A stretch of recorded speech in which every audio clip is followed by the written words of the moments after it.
Cette mère de famille est inconsolable. C'est comme si on m'avait arraché le cœur, parce qu'elle est partie avec le cœur, l'amour que j'ai en dedans. Là. Sa fille de 15 ans s'est enlevée la vie le 25 février dernier. Elle était alors dans une ressource intermédiaire sous la supervision de la Direction de la protection de la jeunesse. En octobre, la mère découvre des lettres de suicide cachées sous le lit de l'adolescente. Bien, moi, elle m'a lancé un cri d'alarme, en fait. Puis j'ai répondu en appelant les ambulanciers. La jeune est hospitalisée pendant une vingtaine de jours. Elle est ensuite placée sous la loi de la protection de la jeunesse.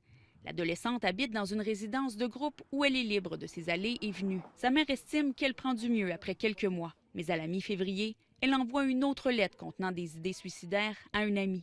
La jeune fille est évaluée à l'hôpital et retournée à la ressource intermédiaire. Le 25 février, elle commet l'irréparable.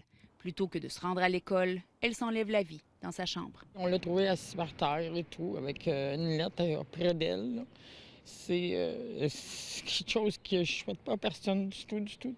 Il savait qu'elle était suicidaire, il savait qu'elle avait un problème, il savait il fallait qu'elle soit surveillée comme à l'hôpital. Le CIS de la Montérégie-Est assure que les mesures nécessaires ont été mises en place. En fonction du risque qui a été évalué pour cet enfant-là, il y a une série de mesures qui ont été prises pour resserrer le filet de sécurité autour d'elle. Donc, sa chambre a été sécurisée et on s'est assuré qu'on lui offrait le soutien requis à sa situation. Le ministre Lionel Carman indique qu'il suit le dossier de près depuis les événements. On attend toujours une enquête interne, une enquête du coroner pour nous expliquer ce qui s'est passé cette journée-là. La mère de l'adolescente est entrée en contact avec une avocate qui évalue présentement les possibilités de poursuite dans le dossier. Ça ne me ramènera pas ma puce, mais ça peut partir en piste, c'est ça qui est important pour moi. Bénédicte Lebel, TVA Nouvelles, Montréal.